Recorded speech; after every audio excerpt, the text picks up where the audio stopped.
Hello to all and welcome back to our channel once again. And today I am again discussing about RBCs. RBCs को हम क्या बोलते हैं? Red blood cells और erythrocytes भी हम इन्हें बोलते हैं. ओके, तो ये कितने प्रेजेंट होते हैं हमारी बॉडी में? तो ये 5 से लेकर 5.5 मिलियन या मिलीमीटर क्यूब ऑफ पर ब्लड ये हमारी बॉडी में प्रेजेंट होते हैं. और इनका फॉर्मेशन कहाँ से होता है? तो इनका फॉर्मेशन रेड बोन मैरो से होता है. और ये इनका जो कार्यकाल होता है, जो लाइफ स्पैन होता है हमारी बॉडी में, वो 120 डेज का होता है. जैसे ही 120 डेज इनके कंप्लीट हो जाते हैं तो ये स्प्लीन में चले जाते हैं और वहां इनकी डेथ हो जाती है. इसीलिए स्प्लीन को हम ग्रेवयार्ड ऑफ आरबीसी बोलते हैं. द नेक्स्ट इज, जो आरबीसीज होते हैं वो कैसे दिखाई देते हैं? तो या तो ये सर्कुलर होते हैं या फिर ये बायकॉन्केव होते हैं. तो ये बायकॉन्केव क्यों होते हैं? क्योंकि इनमें न्यूक्लियस प्रेजेंट नहीं होता है. नॉर्मली हमारी जो बॉडी होती है उसमें कई सारे सेल्स प्रेजेंट होते हैं और हर एक सेल में क्या प्रेजेंट होता है? न्यूक्लियस प्रेजेंट होता है. लेकिन आरबीसीज ऐसे सेल्स होते हैं जिनमें न्यूक्लियस प्रेजेंट नहीं होता है, इसीलिए इनका जो शेप होता है वो बायकॉन्केव होता है.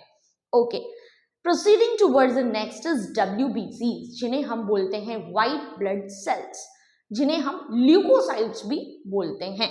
तो ल्यूको का मतलब होता है WBCs एंड पोएसिस का मतलब होता है फॉर्मेशन. मींस ल्यूकोपोएसिस का मतलब है WBCs का फॉर्मेशन. और ये दो पार्ट्स में डिवाइडेड होते हैं, ग्रेन्युलोसाइट एंड ए ग्रेन्युलोसाइट.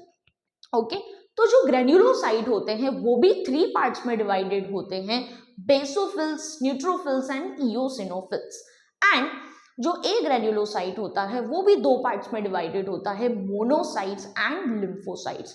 तो सबसे पहले हम जो बात करने वाले हैं वो ग्रेन्युलोसाइट के न्यूट्रोफिल्स की बात करने वाले हैं. तो जो न्यूट्रोफिल्स होते हैं वो 6 to 8% प्रेजेंट होते हैं हमारी बॉडी में. ठीक है, इनका फॉर्मेशन कहाँ से होता है? तो इनका फॉर्मेशन भी रेड बोन मैरो से ही होता है. ओके, इनका फंक्शन क्या होता है? तो ये फैगोसाइटिक होते हैं नेचर में, यानी कि कोई भी अगर फॉरेन पार्टिकल या एंटीजन हमारी बॉडी में एंट्री लेता है तो उसे किल करने का काम, उसे खाने का जो काम है वो कौन करता है? वो न्यूट्रोफिल्स करते हैं. Okay, proceeding towards the next is eosinophils. Eosinophils 2 to 3% हमारे बॉडी में प्रेजेंट होते हैं, जो कि इनका फॉर्मेशन कहाँ से होता है? ये भी रेड बोन मैरो से ही इनका फॉर्मेशन होता है. And they are involve in what? In allergy. Okay, जब भी हमें कोई एलर्जी हो जाती है तो इनका जो नंबर होता है वो बढ़ जाता है. लास्ट इज बेसोफिल्स, जो कि 0.5 से लेकर 2%, 1 to 2% ये हमारी बॉडी में प्रेजेंट होते हैं. And they are involve in inflammatory reactions. Okay, ये बात हुई हमारी ग्रेन्युलोसाइट की. Now we are talking about agranulocyte. Agranulocyte 2 parts में डिवाइडेड होते हैं, मोनोसाइट्स एंड लिम्फोसाइट्स.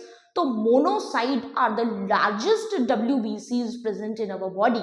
ओके, ये लार्जेस्ट WBCs होते हैं.